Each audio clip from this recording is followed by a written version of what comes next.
I'm here tonight with Aaron Carter. How's the weather where you're at? It's dark outside now, but it was raining a little bit on my way home from school earlier. But it's not bad out here. It's pretty good. It's about 88 here in Virginia. Yeah, it's probably about the same here. I'm out of North Carolina, so I'd say we're probably about the same. What role of music did you grow up listening to?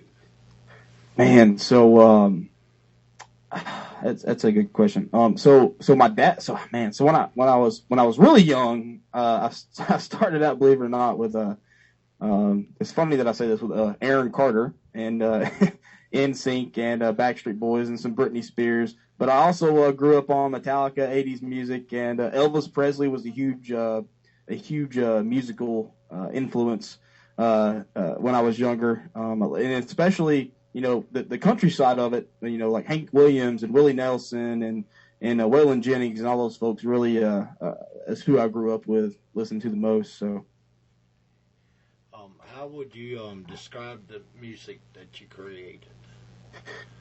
So I've had a lot of people tell me that I kind of have I put off a little bit of a mix between Morgan Wallen, Luke Combs, Brad Paisley, and Blake Shelton. It's got a little bit of a feel for all those things. But I would foresee myself as a modern country artist, and bringing those just vibes that these other artists are bringing into today's music industry. Okay. Do you prefer to listen to music or create it? Both. As a musician and as a writer and as a performer, I believe that all three elements really play a role into each other, because you can't just, I guess you can just be a writer, but I really think that you've got to have inspiration from other artists and just the way that they create music, whether it be the instrumentals or the lyrics behind the music. I think it all really plays a special role into how everything develops, especially in today's music industry. We're going to play your single, Toss Me a Beer. Okay. Damn, that's good.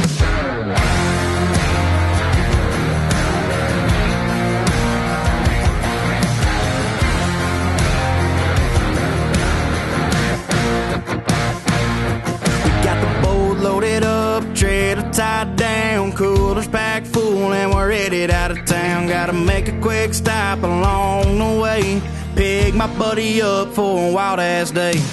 I'm cruising now to the local party sandbar, shades on at back, and we're cranking some Willie. Got the trim pinned down, just riding, amen. Toss me a beer.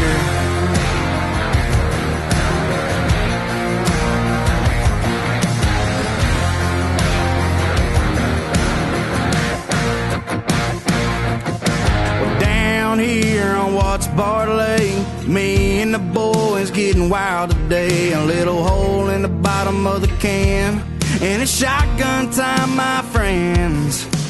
I'm cruising now to the local party sandbar, shades on at back, and we're cranking some Willie. Got the trim pinned down, just riding, amen. Come on and toss me a beer.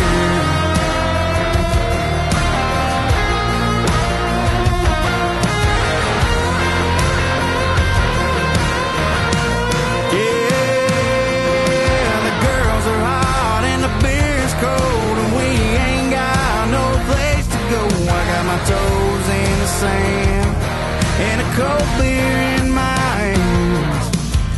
Just cruising now to the local party sandbar, and shades on at back, and we're cranking some Willie. Got the trim pinned down, just riding, amen. Cruising now to the local party sandbar, and shades on at back, and we're cranking some Willie. Got the trim pinned down, just riding, amen. Come on and toss me a beer.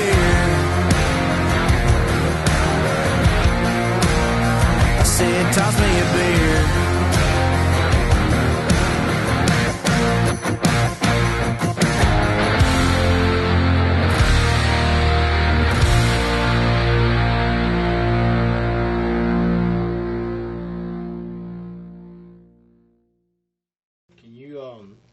tell the people about the song?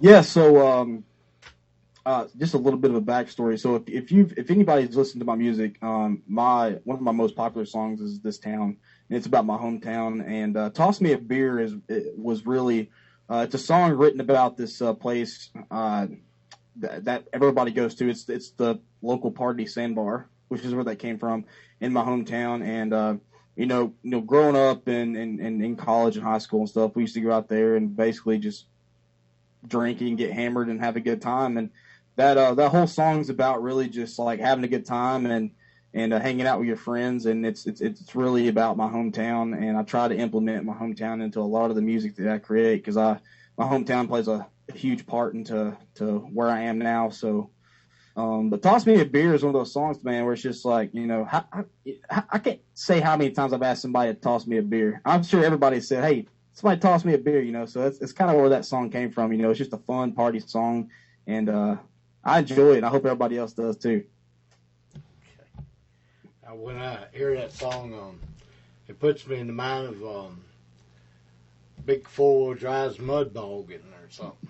Oh man, yeah, we back in Rockwood, we had our place we go to on top of the mountain, top of Rockwood Mountain, that we used to go sling some mud at all the time, and got a lot of stories up there on that place, drunk and sober. So yeah, I agree with that 100%. And that's honestly kind of the mentality that I wanted to have, is I want people to think about the fun things that they do in their hometowns. So okay. Tell me about your worst and best performance.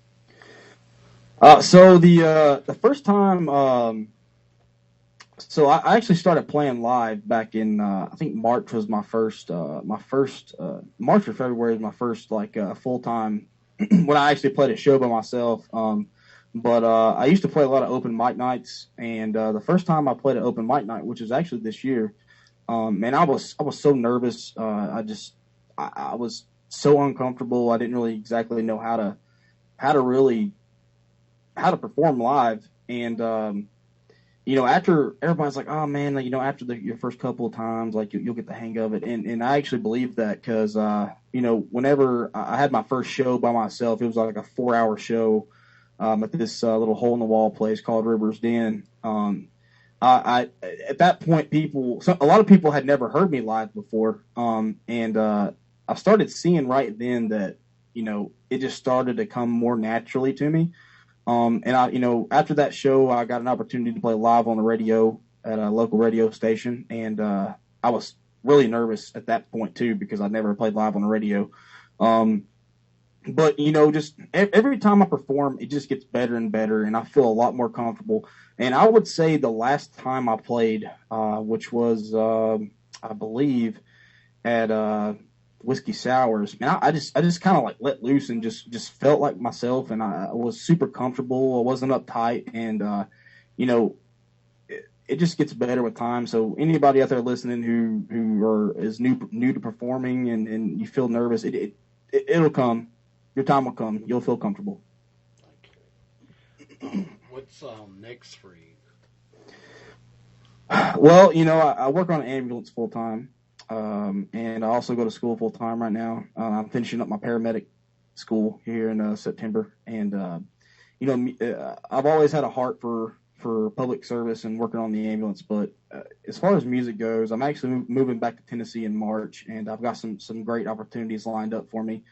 And working with hopefully soon working with some bigger artists. I'm co-writing with about 3 to 4 people, including myself. And, I'm really trying to do this thing independently. And Nashville has it's starting to make it a little easier for independent artists to get their name out there. But Nashville is like sharks in the water, man. It's really hard to do things without a label. And I'm wanting to be like Cody Jinks and have 30,000 people in front of me while I play without having a label attached to my name. And I don't think I need a label to prove that I have value in my music and what I'm doing right now. Where can people go and see your videos, music, and events? Yeah, so I've got music on Spotify, Apple Music, Pandora, Amazon Music, Deezer, YouTube. I'm actually in the process of talking to some folks about shooting some music videos. So those are going to be on the way here soon. But those are probably some of the most popular places that people can find my music that people listen to normally. Okay. Well, thanks for being on the show tonight. I really enjoyed having you. Yeah, well, thank you so much for having me. I'm glad to be a part of it, and thank you for what you're doing out there.